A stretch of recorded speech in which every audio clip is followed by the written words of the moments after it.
Breaking news now on 13 on your side. And we want to get right to Chief Eric Winstrom from Grand Rapids Police to tell us about this breaking news happening. Say something. We are looking for the public's help. We've had a lot of support from this community coming out. They want this place to be safe. There are a lot of kids. You see them behind me. A lot of kids here. We need these kids to be safe. When someone fires a handgun, those bullets, the capability of a stray bullet is mostly incomprehensible. It can go through car doors. It can go through literally house walls. It can kill innocent children. So we really need to all come together as a community. And we're going to be out here for the foreseeable future. This is going to be, again, a very long process with this crime scene. We're looking forward to bringing this shooter or shooters to justice as soon as possible. So any questions, I'm happy to take them if I can answer them. Do we have anything as far as vehicle or suspect description right now? Right now, not that I can share with you. We have a lot of help from the community. They're giving us various information on what they saw. That does include some vehicles which were leaving the area. We're sorting through which one of those could have been victims or potential witnesses that left the area and which could be suspects. But it is important to say we have a lot of cooperation from the community. Again, just like this morning, it's broad daylight. There's a lot of people out. As you can see, there's probably over 100 people out behind me right now. A lot of are coming out because of all the police activity. But there were people out here, so many that when the officers arrived, that individuals just walked up to them and started talking to them. So we are getting a lot of information. Sifting through that will get us to the point where we can move forward with that reasonable suspicion, probable cause, getting ready to make an arrest, which I hope will come sooner than later, because this is absolutely insane. 3 murders in one day. Do you believe these are connected? I can't say for sure that they're connected, but the experienced police officer in me says there's a very good chance that they're connected, yeah. Do we know at this point what this could be over? No, my experience with this type of incident, it's going to be something very petty and something that is not comprehensible to people like the good people standing behind me. When we do have an answer, when we say that this is the reason that this young man was murdered, I don't think it's going to make sense to us. So, I'm sure that there is a reason, but it's not going to be anything that raises to the level that will make sense to those of us standing here or those community members behind me. Earlier you said that crime was decreasing in the city, and then you also said that the neighborhood kind of felt safe among people, and neighbors said that too to us. What do you have to say to people who are now not going to sleep easy tonight? Well, this is shocking to me. It's got to be shocking to them. I was out here for a few hours this morning, and a lot of the same people were standing behind me today. I've already had long conversations, and they're just shaking my head, walking up. They can't believe it. I can't believe this either.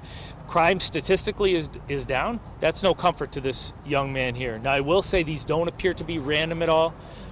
We haven't pieced together exactly how they fit together, but I don't think there's any danger to the community at large. Like I said, having said that, I do want the community, just like the police, we're going to be extra vigilant tonight, moving forward until we have this offender or offenders in custody. This homicide would make the 3rd of today? That's right. Yep, the 3rd of today, and this homicide is literally, 5 or 6 doors down from one of the ones this morning. And how long are you guys? Never seen anything like this recently? You have to go back. I mean, if you look back to the Dantzler incident back in, well before I got here. But 3 murders in one day is something that I haven't experienced here. I hope to never experience again. What can you say, can you tell us anything about the age of the victim? Is it an older person, younger? So far, the 2 this morning, and we haven't notified their families yet. We have identified the man and woman who were killed this morning. They are adults, but they're young adults. Their lives were cut out much too young in their lives, and I think that that's going to be what we see with this young man here. He does look like he's most likely an adult, but less than half my age likely. Can you confirm if the 2 found dead earlier were shot? Well, we're not to that point now yet. That answer is going to come from the medical examiner, and we haven't received that information yet.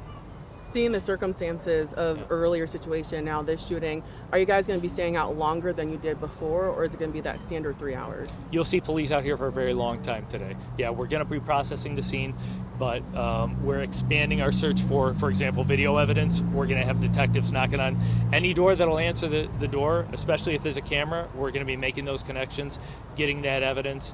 If the offenders are in a car, which we have reasons to suspect that there was a vehicle involved, we will follow that car as far as we can, as far as looking at stores, looking at residences, anywhere that there's a city camera.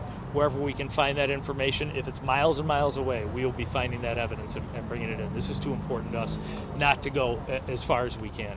And there's still a lot of unanswered questions right now. You see a lot of neighbors outside on their porches.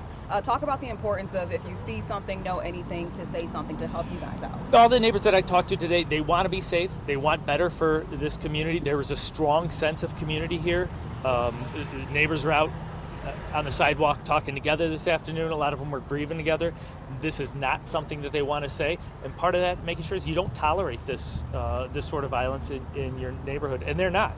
They're outraged about it. I'm outraged about it. And it's that outrage, the tenacity to make sure that we keep doing what's right, whether it's the police department holding these individuals accountable, the rest of the community working on issues with root causes, with our youth. All the things together, we can get to the point, but we never want to be the city where we tolerate this and move on. This is absolutely outrageous. And to see 3 shootings, or 3 homicides, I guess we don't know if the first 2 were in fact shootings, in broad daylight. Talk about that. Yeah, absolutely shocking. And you see this more and more since 2020, since the pandemic, seriously, when you could see a grown adult walking down the street on a nice warm day with a face mask and it no longer be a sign of criminal activity. Now, since then, we've seen more and more criminal acts in broad daylight because individuals wear masks more often, and we need to get away from that being the normal, especially in the city of Grand Rapids. If someone's watching this who may know something, what would you want to say to them? Come forward if it's the right thing to do. We now have 3 individuals who lost their lives for at least what I consider now, and likely what I'll consider when I find out the answer, for no reason whatsoever. 3 individuals who had a long life ahead of them, who have lost their lives. So come forward because it's the right thing to do.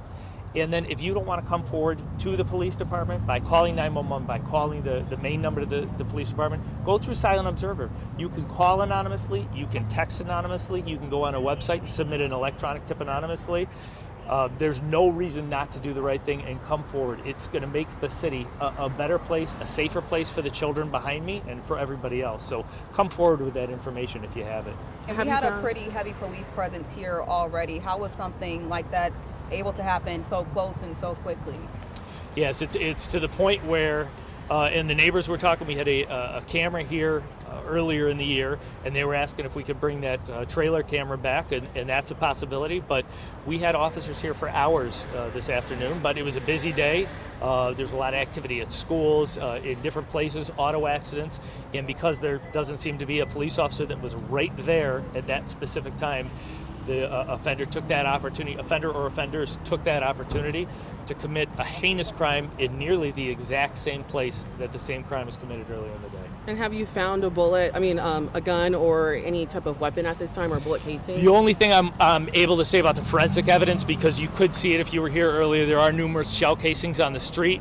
Of course, every one of those is valuable forensic evidence towards us, so that's huge. It also helps us identify what type of gun, the size of the gun, and that's certainly a step in the right direction as far as following it. But further evidence, if we've recovered weapons, things like that, I'm not ready to get into at this time. And are those just for this situation, or also for the one earlier as well? That's right. That is for this situation. We did collect a lot of evidence on the earlier scene, but I'm not ready to make those facts public at this time. And obviously the investigation is ongoing, but do you think that this shooting may be retaliation for the first shooting? It very well could be. I'm not ready to say that, but I think it's probably a stretch to think that a murder that literally happened a stone's throw from a very violent murder earlier in the day isn't related. So the experienced investigator in me says that it's most likely related, but it's possible it isn't, but I'm guessing it is. Thank you guys very much. I appreciate it. And I hope to thank you for getting the message out there that we need the help, and hope to update you soon with good news as soon as possible. Thank you. Thank you. Yep. Thanks, guys.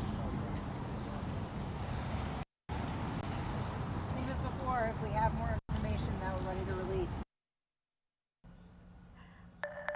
Okay, so we want to recap. That was Chief Eric Winstrom, Grand Rapids Police. 3 people died today, the most recent 1 hour ago, the other 2 earlier this morning, in very violent crimes. We have our reporters there on the scene, and we'll be back with a live report in just a bit.